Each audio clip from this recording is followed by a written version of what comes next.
진돗개가요, 다른 타 견종에 비해서 우수한 점이 있다면 어떤 점이 있을까요?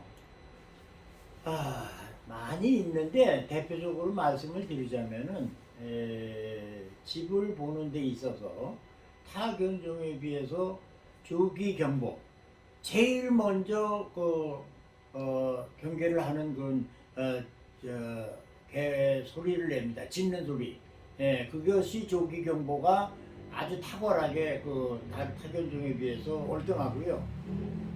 또 특히 이 진돗개는 다 타견종에 비해서 깨끗하고 대소변을 가릴 수 있는 그런 분별 의식, 또 소리의 분별 의식 이런 것이 타견종에 비해서 아주 월등하다고 저는 내 경험을 통해서 얻은 건데, 우리 진돗개의 아주 특성이라는 것은 그런 조기 경보에 아주 탁월하고 또 개인 혼자서 수렵을 할 수 있는 능력이 상당합니다. 이런 후각, 청각, 어떤 그런 민첩함 이런 머리가 아주 좋아가지고 사냥을 하는 데 있어서 힘을 에너지 소모를 많이 하지 않으면서 아주 사냥을 잘하는 그런 것을 제가 많이 경험을 통해서 얻었습니다. 그래서 그런 점들이 좀 상당히 탁월하고, 또 타견점에서 많이 먹지도 않고 많이 배설도 안 하고, 또 특히 몸에서 냄새가 타견점에 비해서 훨씬 안 납니다.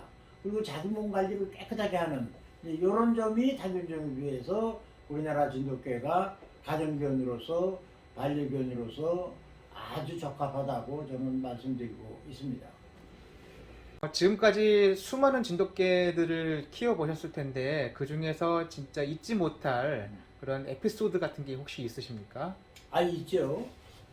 제가 1958년도에 우리 아버님한테 진돗개 제구를 그때 당시 참 귀했었는데 선물을 받았어요. 그 암컷인데 이름은 그때 당시 독구라고 지었습니다. 그 이제 내가 그때 학교 시절인데 내가 우리가 6.25 피난을 부천으로 가가지고 거기서 아버님이 이제 자리를 잡으셨어요. 그래가지고 왜 그게 자리 잡게 됐느냐 하면 우리 아버님이 그때 당시에 어르신이 영어하는 사람들 그렇게 많지 않았습니다. 그 영어를 잘하시기 때문에 김포에 비행장이 미군 비행장이 있었는데 거기를 아버님이 취직을 하셨어요. 그래가지고 아버님이 김포 비행장을 다니시는데 우리 집하고 우리 피난 가서 한 달이라는 데가 있어요. 그러니까 경기도 부천군 오정면 대장리라는 이제 그런 한 달이라는 동네에서 살았는데 그 진돗개 분양받은 걸 내가 거기서 길렀어요. 제군데. 그런데 여기 조금 커가지고 이제 한 1년 이상 지나가지고 어떻게 하다 새끼를 낳았어요. 그때 당시 새끼를 우리가 이제 그런 견학에 대해서 공부를 안 했기 때문에 그 동네 진돗개 비스무리 온 거하고 짝짓기까지 새끼를 낳았는데, 이놈이 하루는 없어졌어요. 학교에서 토요일날 서울에서 볼일을 끝나고 토요일날 우리가 본가로 가서 내가 우리 개를 보고 그러는데, 이놈이 어떤 때는 서울에서 볼일 보고 갈 때 저녁 때 늦게 가면은 겨울에 가면 저녁 때 가면은 깜깜하거든요. 거긴 가로등도 없고. 그래서 이제 거기서 우리 집하고 이제 거기 가서 한 6km, 7km 정도 떨어진 데서 햇바람을 세게 불면은 이제 조용해요. 그러다 한 5, 6분, 7, 8분 있다 보면은 막 숨소리 확확 나면서 이렇게 풀숲을 헤치는 소리가 나면서 보면은 그 개가 그냥 혀가 여기까지 빠지고 나한테 와서 안기고 막 두들고, 아주 거기서 저는 너무나 감명 깊게 우리 개에 대한 애정이 아주 상당했었고, 이제 그게 우리나라 진돗개고 또 우리나라 국견이잖아요. 그래서 우리나라 국견이 이렇게 영리하고 이렇게 귀가 밝고 이렇게 무서운데 껌껌한데도 그냥 여기까지 이렇게 주인 보려고 달려오는 거에 대해서 감명 깊게 아주 받았고요. 또 두 번째는 뭐냐? 얘가 한동안은 없어져요. 어디가 없어. 그 새끼는 놔놓고 애미는 놓고 이게 잊어버렸나. 어디 막 걱정을 하던 차에 어떤 때 보면은 한 시간 정도 있다 보면은 입에다 뭘 물고 와요. 그 이게 뭔가 보면 고기 덩어리를 물고 왔어요. 그래서 어디 가서 나중에 알아보니까 우리 아버님이 거기서 한 5km 정도 떨어진 김포비행장에 거기 다니시는데 얘가 그 우리 아버지한테까지 가는 거예요. 그럼 그 미군 그 부대에서 그 식당 장교 식당에서 고기 덩어리 주면은 거기서 먹고 입에다 하나 물고 그냥 여기까지 와가지고 막 그 새끼들 주는 거 보고 저는 아주 감동을 너무 했습니다. 그때부터 이 개가 참 아주 뭐라 그럴까 그 모성애도 그렇고 자기 새끼를 위해서 그 먼 데까지 가서 이런 그 물고 와가지고 이렇게 먹이는 걸 보고 저는 느낀 것도 많고 배운 것도 많고 아주 그 개에 쏙 빠졌습니다. 이제 그렇게 돼서 여태까지 오늘날까지 제가 진돗개와 더불어 한 60년 정도 지금 그 생활을 하고 있는데, 지금은 그 우리 단체를 끌기 위해서 제가 사비를 다 털어댔습니다. 그래서 제가 이 협회를 맡아서 운영하는 지가 지금 40년이 넘었는데, 많은 그 이 비영리 단체이기 때문에 여기서 무슨 어디 지원받는 것도 없고 자비로 해서 우리가 자급자족으로 해서 지금 협회를 꾸려나가는데 상당히 지금은 여러 가지 코로나도 겹치고 뭐 아주 힘들지만 그래도 저는 그 뭐 이 생명 다하는 날까지 우리나라 이 진돗개 발전을 위해서 아주 그 각오가 돼 있습니다. 그러니까 우리 회원님들 그 점만은 분명히 알아두시기를 당부드립니다. 우리 네. 국가 정부가 네. 꼭 추진해야 될 일이 뭐가 있는지, 그리고 회장님 개인적으로 바람이 있다면 어떤 점이 있는지 좀 알고 싶습니다. 지금 우선 나라의 말로는 국견이라고 하면서 여기에 대한 그 제한이 많이 있습니다. 우선 이 진돗개가 농림부에 가축과에 등록이 있습니다. 되어 있어요. 그리고 이 천연기념물은 문화관광부 쪽에 속해 있고, 그래서 이제 그 우리 진돗개 발전을 위해서 뭐를 좀 상해드리고자 농림부로 가면은 농림부는 좀 문광부로 또 밀어요. 그또 문광부 가서 얘기하면 서로 밀어. 이게 되겠어요? 나라가 이래가지고.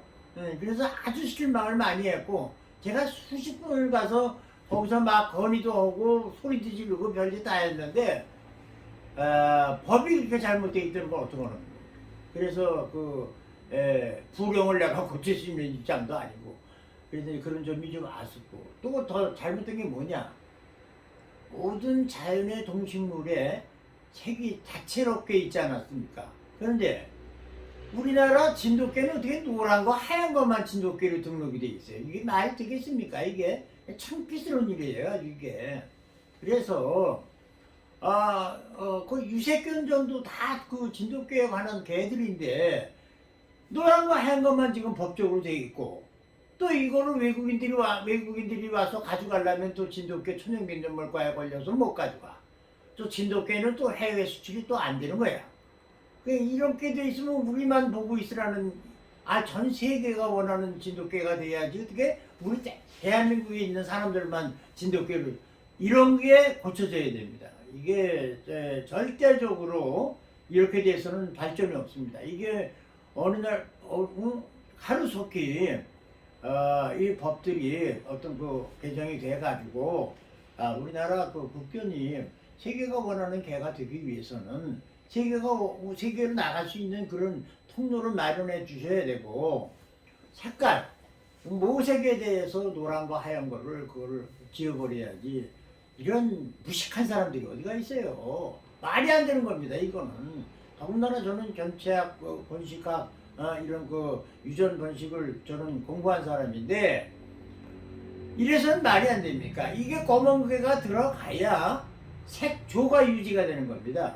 그래야 하얀 개도 코가 까맣고 발톱도 까맣고 피부색도 파죽색이 나오고, 이래야 그게 어떤 그 색조 보존이 유지가 되는 건데, 지금 노란 거 하얀 거만 돼가지고는 이게 절대 안 되는 거예요. 그러니까 이제 그런 점들을 참고하셔가지고 대한민국 이런 진돗개에 대한 그런 법이 개정이 되기를 저는 당부드리는 바입니다. 우리나라 그 진돗개가 보존하고 육성하기 위해서는 종견장을 빨리 하루속히 만들어야 된다고 생각을 하는데 회장님의 그 앞으로에 대한 계획에 대해서 좀 설명을 해주십시오. 첫째 그 종견장 규모를 어떻게 만드느냐가 이제 중요하죠. 그 종견장이 만들어진 그 중요성은 진돗개의 특성을 살리기 위해서는 종견장이 있어야 됩니다. 이제 그 예를 들어서 수렵을 잘하는 혈통, 훈련을 잘 받는 혈통, 경비를 잘하는 혈통, 이런 것들을 그런 혈통끼리 모아서 짝짓기를 해서 우리가 번식을 해서 그런 그 다양한 그런 이제 종류별로 그런 혈통들을 만들기 위해서는 종견장이 있어야 됩니다.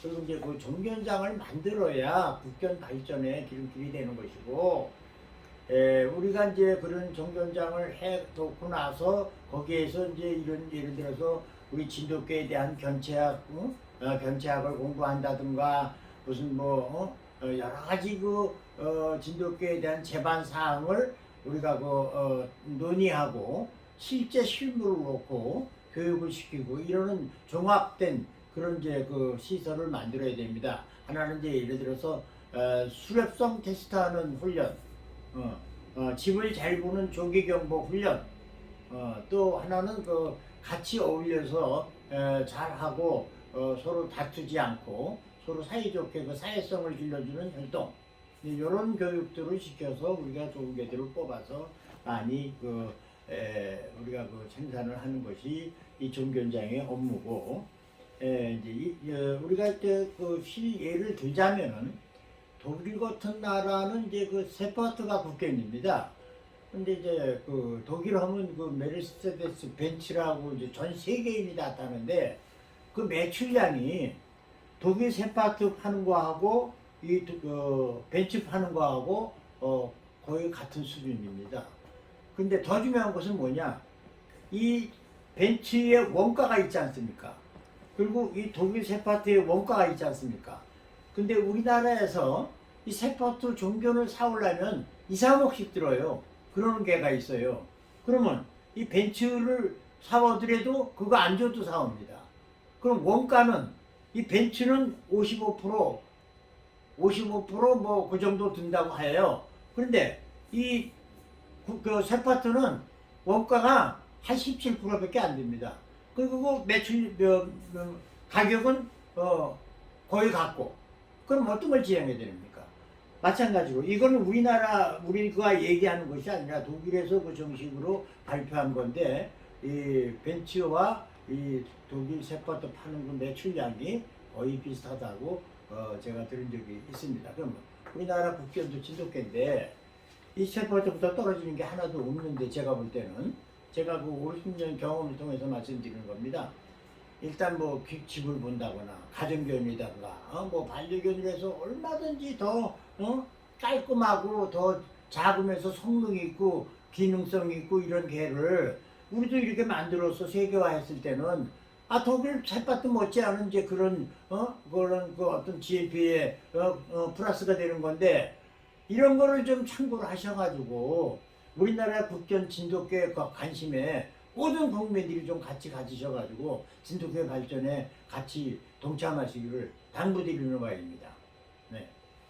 그 한국 진도견 협회가 다른 타 단체와의 차이점이라면은 뭐가 있을까요?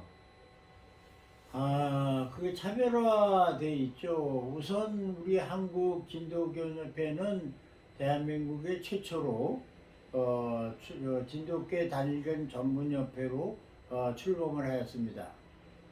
처음에 동호인 한 10여 명으로 1965년도 동보여서 우리나라 진돗개에 대한 관심도를 갖고 같이 앞날을 걱정하면서 모임을 같이 시작하다가 1970년대는 이제 본격적으로도 회원들이 많이 더 모여졌고, 그래서 70년 이후에 한국 진돗개협회의 명칭으로 정식 출범하였습니다.